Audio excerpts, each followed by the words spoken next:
નમસ્કાર, કરુણા ટોક્સમાં સૌનું સ્વાગત છે. ને હું છું કૌશિક મહેતા. જે વ્યક્તિ સિવિલ સર્વિસીસમાં આખા દેશમાં ચોથા ક્રમે આવી હોય અને સરકારી નોકરી ફગાવી અને દેશની આઝાદીની લડતમાં જોડાઈ જાય એવા વ્યક્તિ વિશેષોને જ આખું રાષ્ટ્ર યાદ કરતું હોય છે. આવો જ આજે પરાક્રમ દિવસ જેના યાદમાં આપણે ઉજવીએ છીએ એવા સુભાષચંદ્ર બોઝ વિશે આજે વાત કરવી છે, જેમણે આઝાદીની લડતમાં બહુ મોટું યોગદાન આપ્યું. જેમ 1857 નો બળવો, જેમ આઝાદ ભગતસિંહની કુરબાનીઓ, જેમ ગાંધી, નહેરુ, સરદાર અને એ બધી આખી ટીમનું યોગદાન, અને એની સાથે સુભાષચંદ્ર બોઝને પણ આપણે યાદ કરવા જોઈએ. કારણ કે આઝાદ હિંદ ફૌજની રચના અને વિદેશમાં રહી અને દેશની આઝાદી માટે લડત ચલાવવી એ જમાનામાં કેટલું મુશ્કેલ હશે. આવા સુભાષચંદ્ર બોઝની જન્મદિવસને આપણે પરાક્રમ દિવસ તરીકે ઉજવીએ છીએ. એમના વિશે વાત કરવી છે ને વાત કરવા માટે આપણી સાથે જોડાયા છે ધર્મેન્દ્રભાઈ કનાડા, જે શિક્ષક તરીકે બહુ જાણીતા છે. સ્પર્ધાત્મક પરીક્ષાઓમાં વિદ્યાર્થીઓને મદદરૂપ થાય એવું ઘણું પીરસે છે અને લેખક પણ છે. ફૂલછાપમાં એમની કટાર બહુ નિયમિત રીતે પ્રસિદ્ધ થાય છે અને મોટિવેશનલ સ્પીકર ને એવું બધું ઘણું બધું છે. ધર્મેન્દ્રભાઈ, આપનું ખૂબ ખૂબ સ્વાગત છે કરુણા ટોક્સમાં. નમસ્કાર. નમસ્કાર. નમસ્કાર. સુભાષચંદ્ર બોઝ ની જન્મ જયંતિને આપણે ઉજવીએ છીએ પરાક્રમ દિવસ તરીકે, અને 2021 થી એની કોલકાતામાંથી શરૂઆત થઈ હતી અને પછી છેલ્લે હમણાં આપણે આંદામાન નિકોબારના કેટલાક અનામી ટાપુઓને પરાક્રમ વીરોના નામો આપ્યા, એ પણ આ જ દિવસે. એટલે આ રીતે આપણે સુભાષચંદ્ર બોઝને યાદ કરીએ છીએ. પણ એમનું જે જીવન, ઓરિસ્સાના કટકમાં જન્મ થયો ને પછી એમનું શિક્ષણ અને સિવિલ સર્વિસીસમાં બહુ અગ્રસર થવું અને પછી નોકરી છોડી દેવી, આ ઘટના ત્યારે બહુ મને લાગે છે કે ત્યારે એવો જુવાળ હતો ને ત્યારે લોકો એવી રીતે ઘર બહાર છોડીને આઝાદીની લડતમાં જોડાઈ જતા. પણ આજે આપણે જયારે વિચાર કરીએ તો એમ થાય કે આવું કઈ રીતે શક્ય બન્યું હશે, કેવો માહોલ હશે. જી.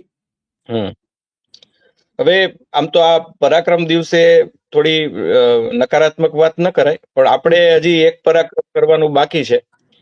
સુભાષચંદ્ર બોઝને આપણે બધાએ ભારતે સમજવાના બહુ બાકી છે. અને બીજું એનો ખરા અર્થમાં સાચું સ્મારક બનાવવાનું પણ બાકી છે. એટલે એ પરાક્રમ ભારત કરી શક્યું એનો એક ભારતીય તરીકે પેલા હું ખેદ વ્યક્ત કરું છું. બરાબર. બીજી વાત, 23 જાન્યુઆરી 1897 ના ઓરિસ્સા કટકમાં જન્મ્યા. બરાબર. બીજું, પશ્ચિમ બંગાળ એ સમયે ભારતનું જ્ઞાનપીઠ હતું. જેટલા મહાન પુરુષો આવ્યા એ બધા બંગાળમાંથી આવ્યા. બરાબર. સાહિત્યનું એકમાત્ર નોબેલ પારિતોષિક આજ સુધી ભારતને બંગાળ જ આપ્યું છે, રવિન્દ્રનાથ ટાગોરે ગીતાંજલિ માટે. પણ મારે કેવું છે એ કે સૌથી વધારે જો કોઈ પ્રાંતે કિંમત ચૂકવી હોય ને અંગ્રેજોની ગુલામીની, તો એ બંગાળે ચૂકવી છે. કારણ કે એનું વિભાજન થયું અને આજ સુધી કૌશિકભાઈ તમે કહો છો કે યુવાનોની આખી દિશા ફરી ગઈ. હવે બંગાળમાંથી તમને એવું બુદ્ધિધન નથી મળતું. બરાબર. સુભાષચંદ્ર બોઝ એવા હીરો છે. આપણે બધા એવું કહીએ છીએ કે જય હિન્દ નો એમણે નારો આપ્યો. હકીકતમાં સબમરીનમાં જયારે જર્મનીથી પાછા ફરતા હતા ત્યારે આબિદ હસને એ નારો આપેલો, અને સુભાષચંદ્ર બોઝે તો બધાને કીધું હતું કે તમે આ નારો મારા ઉપર ન ચડાવો, કારણ કે આ તો મારા મિત્ર આબિદ હસને આપેલો છે. એટલા એ ફ્રેન્ક હતા. બીજી એક વાત એ છે કે 1921માં જયારે એને સિવિલ સર્વિસ પરીક્ષા પાસ કરી, અત્યારે તો સિવિલ સર્વિસની પરીક્ષા પાસ કરવી બહુ સહેલી છે. એ સમયે પાસ કરવી, અંગ્રેજીમાં પાસ કરવી, એ વાતાવરણમાં પાસ કરવી બહુ અઘરી હતી. એના કરતા અઘરું હતું કે સિવિલ સર્વિસની પરીક્ષા પાસ કરીને ઠુકરાવવી કે ભાઈ હવે હું તમારી પરીક્ષા અને તમારી નોકરી લાત મારું છું. આવું દેવેન્દ્રનાથ ટાગોરે કરેલું. ઘોડેસવારીની પરીક્ષા જયારે અંગ્રેજો લેતા હતા ત્યારે એને કીધું કે તમે ઘોડા ચલાવવાની પરીક્ષા અમારી લેશો, અને એને લાત મારેલી. હવે મારે તમને એ કહેવું છે કૌશિકભાઈ કે આ સિવિલ સર્વિસની પરીક્ષા કેમ પાસ કરી, શું કામ પાસ કરી? જયારે અંગ્રેજોની નોકરી જ નહોતી કરવી તો પછી સિવિલ સર્વિસની પરીક્ષા પાસ કરવાનો મતલબ શું? બરાબર. તો હકીકતમાં એક ઘટના બનેલી, અને એ ઘટના એ છે કે એ આમ તો 25મા વર્ષે હિમાલય જતા રહેલા બરાબર. ગુરુની શોધમાં, જી પણ જી એમને જી. કોઈ ગુરુ મળ્યા અને બરાબર. પાછા પરત ફર્યા. અને સ્વામી વિવેકાનંદના પુસ્તકો વાંચીને એમણે નક્કી કર્યું કે પ્રત્યક્ષ ગુરુ નહીં, પણ પરોક્ષ સ્વામી વિવેકાનંદ મારા ગુરુ રહેશે, એકલવ્યની જેમ. બરાબર. બરાબર. કોલકાતાની પ્રખ્યાત પ્રેસિડેન્સી કોલેજમાં જયારે અભ્યાસ કરતા હતા ને, ત્યારે ઓટેન નામનો એક અંગ્રેજ છે, એણે એનું અપમાન કરેલું અને સુભાષચંદ્ર બોઝે હડતાલ કરેલી. એટલે ત્યારે ઓટેને અપમાન કરીને એમ કીધું હતું કે જે લોકોને અંગ્રેજી નથી આવડતું ને એને પ્રથમ હરોળમાં બેસવા ન મળે. આ વાત મગજમાં રાખીને એને સિવિલ સર્વિસની પરીક્ષા પાસ કરેલી કે તો તમારી પરીક્ષા પાસ કરી અને પછી એને ઠોકર મારીશ, ને એવું એને કર્યું. ક્યાં વાત. આખી આ સિવિલ સર્વિસ પાછળની કહાની હતી. એટલે એમનો જુસ્સો જ પહેલેથી એવો હતો કે કંઈક કરી બતાવવું આપણે. અને પછી ગાંધીજીની લડતો, અને ગાંધીજીના મજાની વાત તો એ છે ધર્મેન્દ્રભાઈ કે ગાંધીજી સાથે એમને અનેક મતભેદો હતા, પણ ગાંધીજી પ્રત્યે એમનું માન સન્માન પણ એવું હતું અને ગાંધીજીને પણ હતું. બિલકુલ.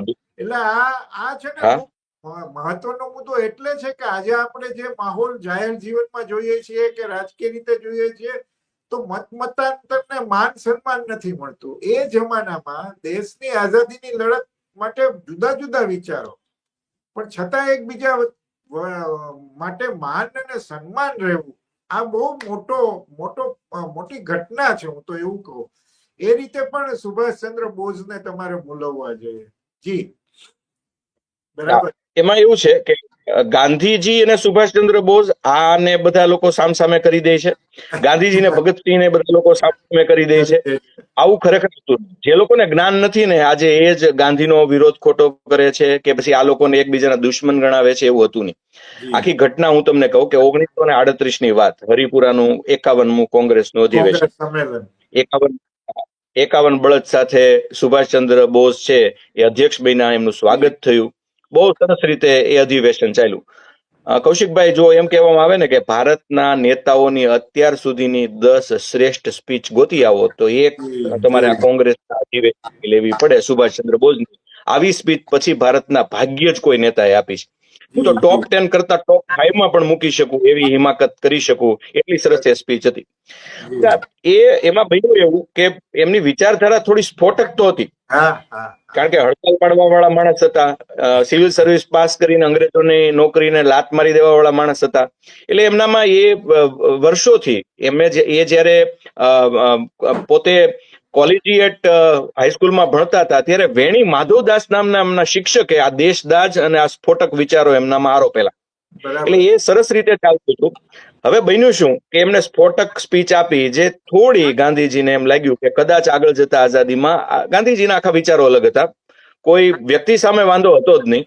સુભાષચંદ્ર બોઝને પણ ગાંધીજી સામે વાંધો નથી. એની કેટલી તસવીરો પુરાવા રૂપે મારી પાસે છે કે બંને એકદમ પાસે બેસી વાત કરતા હોય. હવે બન્યું એવું, 1939માં ગાંધીજીએ એવું નક્કી કર્યું કે હવે સુભાષચંદ્ર બોઝને આપણે અધ્યક્ષ રાખવા નથી, એવું ગાંધીજીએ નક્કી કર્યું. એટલા માટે કે એમની વિચારધારા કોંગ્રેસની વિચારધારા કરતા અલગ હતી, બીજું કઈ નહોતું. આ સમયે 3 જણાએ ગાંધીજીને સલાહ આપી, રવિન્દ્રનાથ ટાગોર, પ્રફુલ્લચંદ્ર રોય, શરદ બાબુ. ત્રણેય એવું કહ્યું. રવિન્દ્રનાથ ટાગોરે તો ખાસ કહ્યું કે સુભાષચંદ્ર બોઝને અધ્યક્ષ રહેવા દો, એ બહુ સારું કામ કરશે. પણ ગાંધીજીએ પટ્ટાભી સીતારામૈયાને આગળ કર્યા અને પહેલી વખત કોંગ્રેસમાં ચૂંટણી થઈ કેટલાય વર્ષો પછી. અને બધાને એમ હતું કે ગાંધીજી જેની ફેવરમાં હોય એ તો જીતી જ જાય. પણ બન્યું ઉલટું કે પટ્ટાભી સીતારામૈયાને 1377 મત મળ્યા અને સુભાષચંદ્ર બોઝને 1580 મત છે એ મળ્યા. 1580 મત મળ્યા અને તમે જુઓ કે સુભાષચંદ્ર બોઝ છે જીત્યા. પણ ગાંધીજી સાથે ફરી એમની બેઠક થઈ અને ગાંધીજી એવું કહ્યું કે આપણે વિચારધારાથી અલગ છીએ, એટલે સ્વાભાવિક રીતે શરદબાબુ અલગ થયા, કોંગ્રેસના અધ્યક્ષ પદેથી રાજીનામું આપ્યું અને ફોરવર્ડ બ્લોકની સ્થાપના કરી. બહુ સાચી વાત. હજી આગળ એક વાત કહું કે જ્યારે વિદેશમાં વિઠ્ઠલભાઈ પટેલ, યુરોપમાં વિઠ્ઠલભાઈ પટેલ અને સુભાષચંદ્ર બોઝ ભેગા થયેલા અને બે ભેગા મળી અને એક પત્રિકા બહાર પાડી, એનું નામ હતું બોઝ અને પટેલ વિશ્લેષણ. આ પત્રિકાના અનુસંધાને લોકો બોઝ અને ગાંધીજીને એકબીજાના વિરોધી ગણે છે. હકીકતમાં સુભાષચંદ્ર બોઝે વિશ્લેષણ કરી અને એવું લખ્યું હતું કે ભારતને કેમ આઝાદી મેળવી. એ ગાંધીજીના રીતની આઝાદી નહોતી, એટલે લોકો એવું સમજી બેઠા કે આ ગાંધીજી વિરોધી પત્રિકા છે. જી ત્યાં જી સુધીની વાત કે વિઠ્ઠલભાઈ જયારે ગુજરી ગયા ત્યારે બધી કરોડોની વસિયત એ સુભાષચંદ્ર બોઝના નામે કરી ગયા. હા અને એ વાત સરદાર વલ્લભભાઈ પટેલને માન્ય નહોતી, એટલે એને સુભાષચંદ્ર બોઝ ઉપર કેસ કર્યો. બે મિત્રો પાછા જી સુભાષચંદ્ર બોઝ ઉપર કેસ કર્યો અને સરદાર વલ્લભભાઈ પટેલ જીતી ગયા અને એમણે ગાંધીજીના હરિજન બંધુને આ મિલકત છે એ આપી. એટલે ટૂંકમાં વૈચારિક મતભેદ 100% હતો, પણ આપણે બધા જે અત્યારે સોશિયલ મીડિયામાં વેરઝેર બતાવીએ છીએ એવા કોઈ વેરઝેર નહોતા. બહુ સાચી અને વાત. સુભાષચંદ્ર બોઝ છેક સુધી ગાંધીજીના સંપર્કમાં હતા. હા અને કેવી કલ્પનાઓ એને કરી હતી કે મારું આઝાદ ભારત કેવું હોવું જોઈએ, દરેકને સમાન અધિકાર હોવો જોઈએ, લોકશાહી હોવી જોઈએ. અને આઝાદ હિન્દ ફૌજની રચના વિદેશમાં જઈ જાપાન કેટલી જગ્યાએ ફર્યા પછી એને સિંગાપોર અને સાહેબ મહિલા રેજિમેન્ટ ઉભી કરી, ઝાંસી રેજિમેન્ટ, કેપ્ટન લક્ષ્મી સાહેબ. હા કેપ્ટન લક્ષ્મી. એટલે આ જે વિચારો છે ને એ આજે પણ આપણને એટલા સ્પર્શી જાય એવા છે કે આટલો લડાયક મિજાજથી વિદેશમાં રહી અને ભારતની આઝાદીને મદદ કરવી, આઝાદી બેંકની સ્થાપના અને 10 દેશોનું એને સમર્થન મળે, આ પણ કેવડી મોટી વાત. થોડી આઝાદ હિન્દ ફૌજ વિશે કહી શકાય તો વાત કરીએ. બિલકુલ બિલકુલ. આઝાદ હિન્દ ફૌજ છે ને એ પરફેક્ટ ભારતીય સંસ્કૃતિનું એક એકમ હતું. કારણ કે જેમ ગાંધીજી છે એ કોમી એકતામાં માનતા હતા ને, એના એટલા જ સુભાષચંદ્ર બોઝ છે એ કોમી એકતામાં માનતા હતા. આપ જાણો જ છો કે લાલ કિલ્લાની અંદર જે આઝાદ હિન્દ ફૌજના 3 નેતાઓ સામે કેસ ચાલ્યો, એમાં દત્ત સાહેબ, શાહ નવાઝ ખાન અને ગુરુચરણ ઢિલ્લો, એક શીખ છે, એક મુસ્લિમ છે અને એક હિન્દુ છે. એટલે ટૂંકમાં સૈગલ સાહેબ કે શાહનવાઝ ખાન અને ઢિલ્લો સાહેબ, આ ત્રણેય ઉપર કેસ ચાલ્યો અને લોકોનો એટલો બધો પ્રેમ મળ્યો કે અંગ્રેજ સરકાર એને સજા ના આપી શકી, છોડી દેવા પડ્યા. સુભાષ બાબુ પહેલેથી જ માનતા હતા કે ભારત છે એ બધાનો દેશ છે. હું તમને બીજો કિસ્સો કહું. સિંગાપુરમાં એમને પૈસાની ખૂબ જરૂર હતી, આઝાદ હિન્દ ફૌજને પૈસાની જરૂર હતી. ત્યાં એક મંદિર હતું સરસ મજાનું, ચેટિયારો, ત્યાં એક ચેટિયારો નામની કોમ છે, એમનું મંદિર હતું. સુભાષ બાબુને એ લોકો કહેવા આવ્યા કે તમે અમારા મંદિરમાં આવો તો અમે તમને લાખો રૂપિયા તમારા આઝાદ હિન્દ ફૌજને આપીએ. એટલે એને કીધું કે કોનું મંદિર છે? તો કે હિન્દુઓનું મંદિર છે. તો કે કોને કોને આવવાનું? તો કે તમારા આઝાદ હિન્દ ફૌજમાં જે હિન્દુ હોય એને આવવાનું. સુભાષ બાબુએ ના પાડી કે મને મારી એકતા વધુ વાલી છે, પૈસા નહીં, અને ચેટિયારોને છે એ રવાના કરી દીધું. આ એમની આઝાદ હિન્દ ફૌજની વિચારસરણી હતી. એક જો ને તો વાળો સરસ મજાનો ટૂચકો મૂકીએ. આપણે બધા એવું બહુ પરીક્ષામાં પૂછીએ છીએ, વક્તૃત્વમાં બોલાવીએ છીએ કે જો સરદાર વલ્લભભાઈ પટેલ ભારતના વડાપ્રધાન બન્યા હોત તો, પણ એના કરતા રસપ્રદ વાત છે કે જો સુભાષચંદ્ર બોઝ ભારતના વડાપ્રધાન બન્યા હોત તો, ગાંધીજીને સરદાર પટેલ સામે બીજો કોઈ વાંધો નહોતો, કદાચ વિદેશમાં જવાહરલાલ નહેરુની વધારે શાખ હતી. તો કૌશિકભાઈ, જવાહરલાલ નહેરુ કરતા પણ સુભાષચંદ્ર બોઝની વધુ શાખ હતી. કારણ કે Singapore, Malaysia, Thailand, Burma, Italy, Germany ને જાપાન, આટલા દેશનો સહયોગ સુભાષચંદ્ર બોઝને હતો. તો વિદેશ નીતિની બાબતમાં તો એ માણસ માહેર ગણાય. એમની દીકરી, જે માણસ હિટલર સાથે, એમની દીકરી હજી જર્મનીમાં જ રહે છે, અનિતા બોઝ. હિટલર સાથે એમને સારા સંબંધો, મુસોલિની સાથે સારા સંબંધો, આ બધા સાથે એમને ટાઈઅપ હતું. એટલે ટૂંકમાં એ બધા ગમે એવો માણસ હોય, સરમુખ હથિયાર હોય કે લોકશાહીનો રક્ષક હોય, બધા સાથે સુભાષચંદ્ર બહુ સરસ રીતે કામ પાર પાડી શકતા હતા. ગાંધીજીની આ ક્વોલિટી સુભાષચંદ્ર બોઝમાં પણ હતી. જી જી જી, બહુ સાચી વાત. અને આઝાદી ફૌજ તો એક બહુ આપણી આઝાદીની લડતનું બહુ વિશિષ્ટ પાસું છે. એના વિશે ઘણી બધી વાત થઈ શકે. પણ આખરમાં મારે ધર્મેન્દ્રભાઈ થોડો જે વિવાદ સતત રહ્યો એમના મૃત્યુ વિશે, અવસાન વિશે. આપણે સત્તાવાર રીતે ભારત સરકારમાં એવું કહેવામાં આવ્યું કે તાઇવાનમાં વિમાન અકસ્માતમાં મૃત્યુ પામ્યા, કોઈએ કહ્યું રશિયામાં મૃત્યુ પામ્યા, કોઈએ કહ્યું ગુમનામી બાબા તરીકે ફૈઝાબાદમાં વર્ષો સુધી એ જોવા મળ્યા. અને હજી પણ એનું રહસ્ય કેટલુંક અકબંધ રહ્યું છે. જે કાંઈ કહો એના વિશે ઘણું બધું, મુખર્જી કમિશનની પણ રચના થઈ હતી, એના પણ અહેવાલો છે. પણ આવા વ્યક્તિ વિશેષ વિશે આવા વિવાદો થાય એ પણ બહુ આમ આપણને ન ગમે એવી ઘટના છે. જી 8 પંચ બેઠા સાહેબ, કુલ અત્યાર સુધી 8 પંચ બેઠા. તાશ્કંદ ફાઇલ નામની ફિલ્મ બની. એવું પણ કહેવાય છે કે જવાહરલાલ નહેરુએ 11 ફાઇલો છે એ પોતાની પાસે રાખીને ન આપી. બરાબર. અને આપણા ભારતના એ જે હોય રાજકારણ, પણ ભારતના સપૂત વિશે આપણને સાચી જાણકારી મળવી એ આપણો હક છે. અને એમાંય સુભાષચંદ્ર બોઝ જેવો વિરલો હોય એના વિશે ભારત દેશને સાચી જાણકારી મળે એ બહુ જરૂરી છે. કારણ કે આપણે સુભાષચંદ્ર બોઝને માન કેમ ના આપી શક્યા એ હું તમને થોડું સમજાવું. કારણ કે બાકીના બધાએ દેશમાં રહીને કામ કર્યું છે, જયારે સુભાષચંદ્ર બોઝ અને શ્યામજી કૃષ્ણ વર્મા એ બધા એ છે એ ભારત દેશની બહાર રહીને કામ કર્યું છે. એટલે ક્યાંક એને શું કર્યું છે એની પૂરતી આપણી પાસે નોંધ નથી, અથવા આપણે એનાથી માહિતગાર નથી. એના કારણે એના કામને ક્યાંક આપણે ઓછું આંકીએ છીએ. હકીકતમાં તો ભારત રત્ન કરતા પણ એક દોરાબા આગળ વધે એવું વ્યક્તિત્વ સુભાષચંદ્ર બોઝ. અને તાશ્કંદ ફાઇલમાં ઘણું બધું બતાવ્યું છે. પણ એ વિવાદને સાઈડમાં મૂકીએ તો મારે એક પ્રશ્ન પૂછવો છે ભારતની જનતાને તમારા વતી, કે જે માણસે આખી જિંદગી વિદેશમાં રહી અને ભારતની સેવા કરી, એ જ માણસનો, એટલે કે આઝાદ હિન્દ ફૌજનો એક વ્યક્તિ જેનું નામ મોહન સૈગલ, એમને પછી ભારતમાં જયારે આવ્યા અને લાલ કિલ્લામાંથી તો આઝાદ કરી દીધા, પણ પછી એમને પોતાની આબરૂ જાળવી શકે એવી નોકરી બહુ મોડા વર્ષોએ મળી.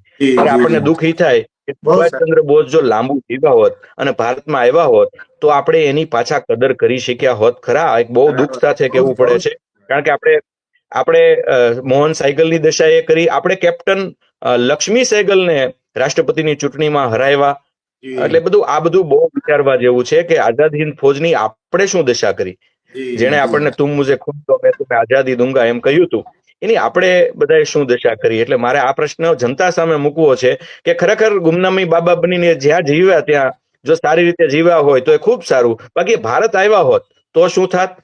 અને બીજો પ્રશ્ન મેં કીધું એમ, ભારતના વડાપ્રધાન બન્યા હોત તો ઇતિહાસ શું હોત? આ બે વિશે બહુ સરસ તમે વાતને અધૂરી મૂકી ડોટ કરીને. પણ આના ઉપર ચર્ચા થવી જોઈએ. તમને બીજો એક દાખલો, અનુજ ધર કરીને એક પત્રકાર છે, જેમણે બીડું ઝડપ્યું અને એમણે મિશન નેતાજી કેટલા વર્ષોથી એ ચલાવે છે, કેટલું બધું એમણે સંશોધન કર્યું, કેટલી બધી ડોક્યુમેન્ટરી કરી, કેટલાય પુસ્તકો પણ આપ્યા, પણ આજ સુધી આ વાતથી આપણે અજાણ છે કે સાચી સ્થિતિ શું રહી, કઈ રીતે એમનું અવસાન થયું, કેટલા વર્ષો જીવ્યા, એ હજી આપણે નક્કી નથી કરી શક્યા. એ કમનસીબ વાત છે. આવડું મોટું વ્યક્તિ વિશેષ, આવડું મોટું જેમણે આઝાદીની લડત માટે કામ કર્યું, એના અવસાન વિશે કેટલાક સવાલો એમને એમ ઉભા રહીને જવાબો ન મળે એ બહુ સારી નિશાની ન ગણાવી જોઈએ. પણ આવા વ્યક્તિ વિશેષના જન્મ દિવસે પરાક્રમ દિવસ મનાવાય છે એ પણ મોટી વાત છે. ને સુભાષચંદ્ર બોઝ વધુ ને વધુ આપણે જાણવાની જરૂર છે. વિવાદોને બાજુએ મૂકી એમને જે લડાયક જુસ્સો અને જે રીતે લડત માટે કામ કર્યું એની વાતો આપણે જાણી અને એમાંથી સારી વસ્તુઓ અપનાવવા જેવી છે. આ રીતે બોઝને યાદ કરી શકાય. ધર્મેન્દ્રભાઈ, તમે અમારી સાથે જોડાયા અને બહુ મજાની કેટલીક ઇન્ટરેસ્ટિંગ વાતો કરીને બહુ રસપ્રદ સવાલો છોડી દીધા લોકો માટે. તમારો ખૂબ ખૂબ આભાર. Thank you.